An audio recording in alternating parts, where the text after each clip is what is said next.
Siku zile amri ilitoka kwa Kaisari Agustino ya kwamba iandikwe orodha ya majina ya watu wote wa ulimwengu. Orodha hii ndiyo ya kwanza iliyoandikwa hapo Kirenio alipokuwa liwali wa Shamu. Watu wote wakaenda kuandikwa, kila mtu mjini kwao. Yusufu naye aliondoka Galilaya toka mji wa Nazareti, akapanda kwenda Uyahudi mpaka mji wa Daudi uitwao Bethlehemu, kwa kuwa yeye ni wa mbari ya jamaa ya Daudi, ili aandikiwe pamoja na Mariamu mkewe, ambaye amemposa naye ana mimba. Ikawa katika kukaa huko, siku zake za kuzaa zikatimia, akamzaa mwanawe kifungua mimba, akamvika nguo za kitoto, akamlaza katika hori ya kulia ng'ombe, kwa sababu hawakupata nafasi katika nyumba ya wageni.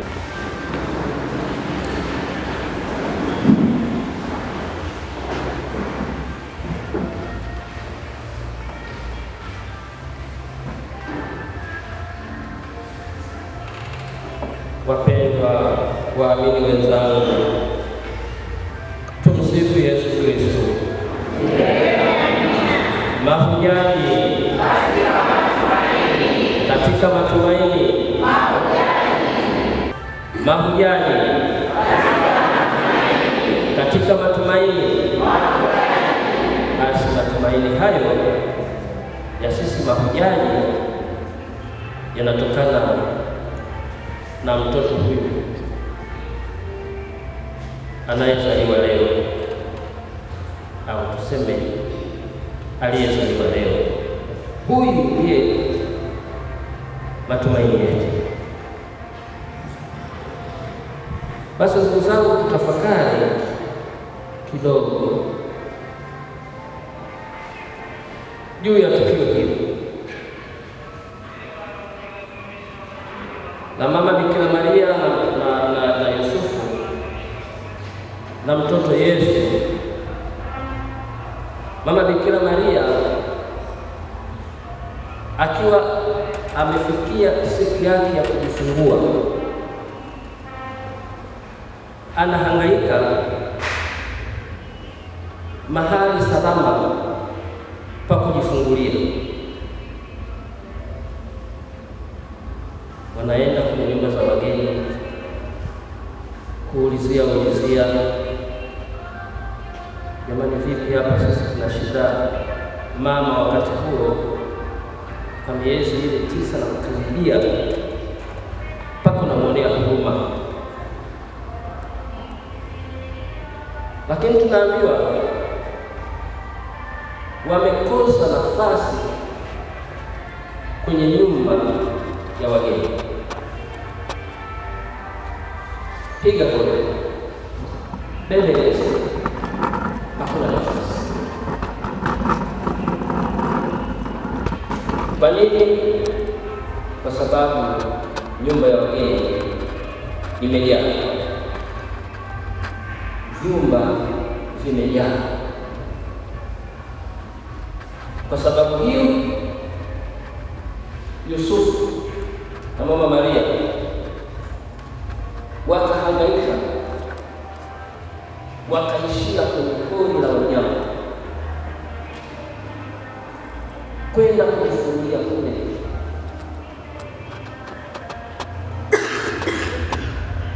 Hapa kuna mambo mawili, kulikuwa na changamoto mbili ambazo zimesababisha mtu kwenda kujifungulia kwenye kundi la wanyama,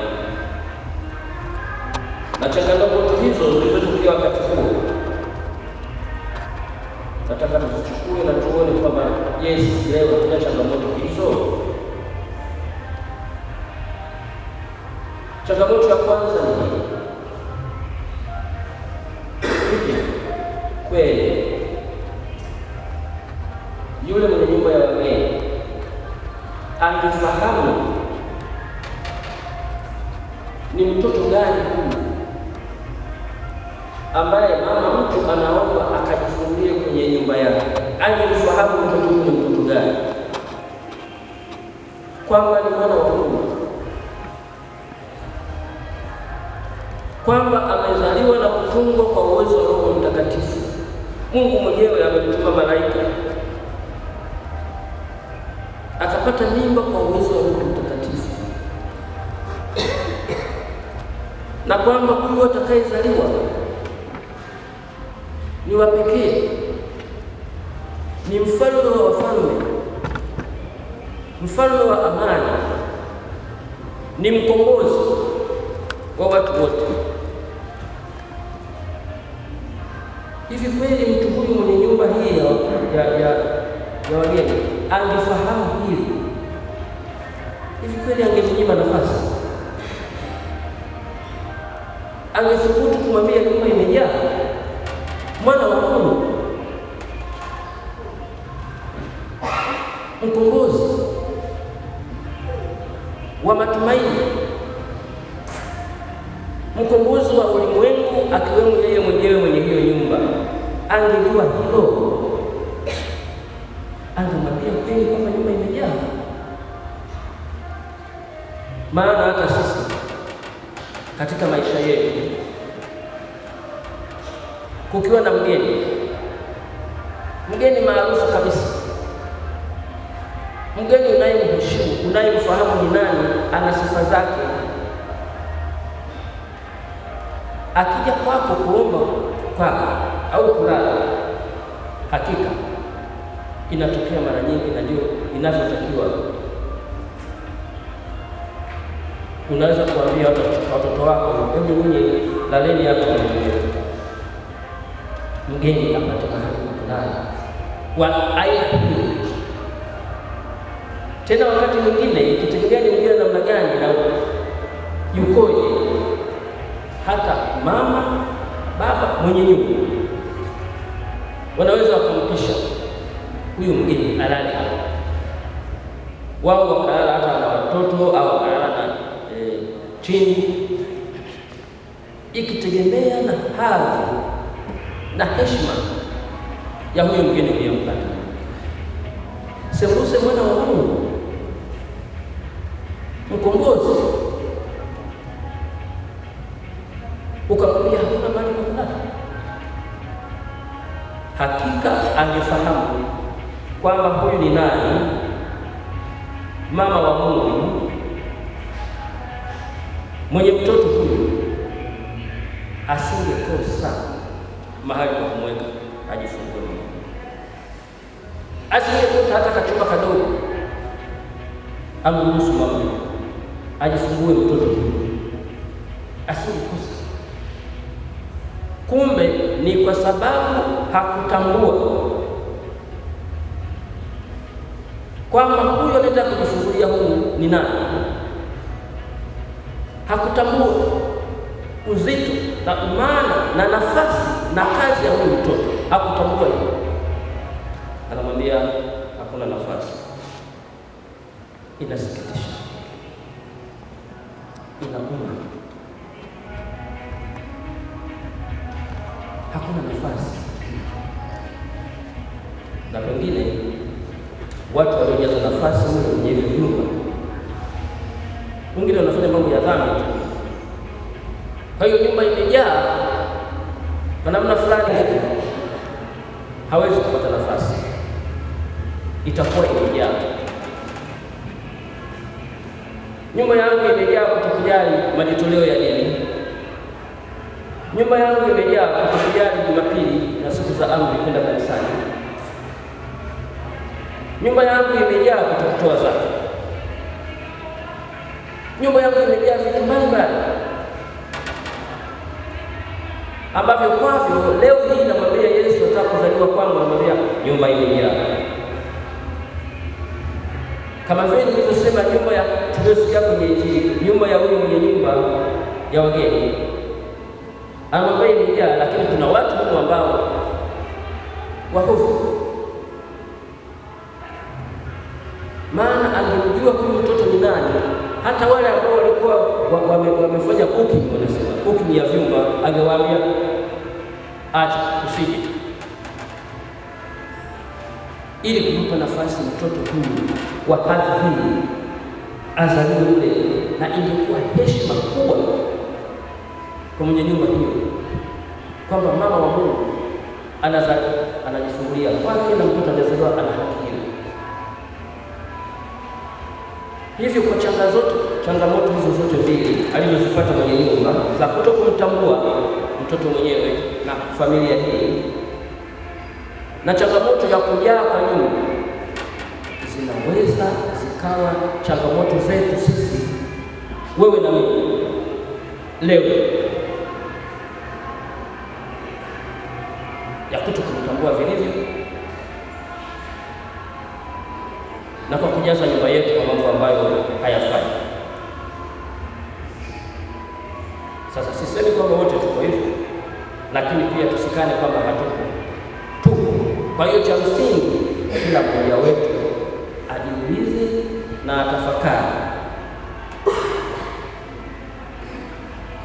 kwamba mtoto huyu ambaye tunatakiwa azaliwe tunamtambua kweli ndani ya moyo, na je, nyumba yetu ina nafasi ya kuruhusu mtoto huyu azaliwe ndani mwangu? Ina nafasi?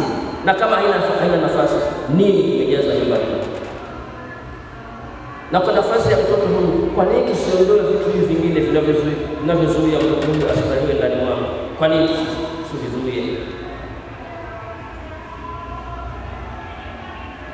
Maana kizuizi kingine kikubwa ni dhambi.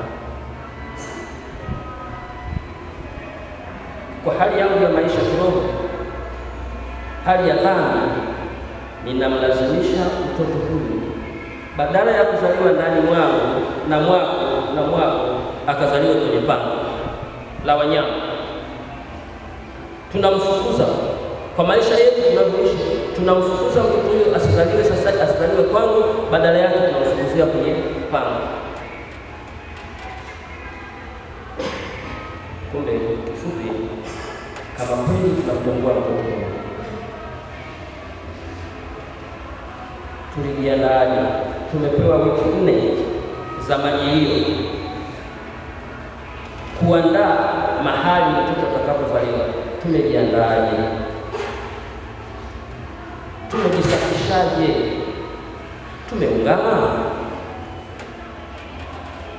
Kwa kuungama tunatengeneza vyumba au chumba cha mtoto kuzaliwa.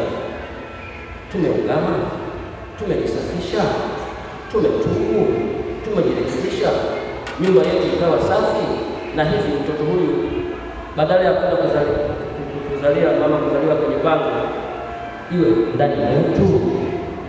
Hicho ndugu zangu ndicho cha kutafakari tunaposherehekea kuzaliwa kwa mtoto huyu kwenye pango.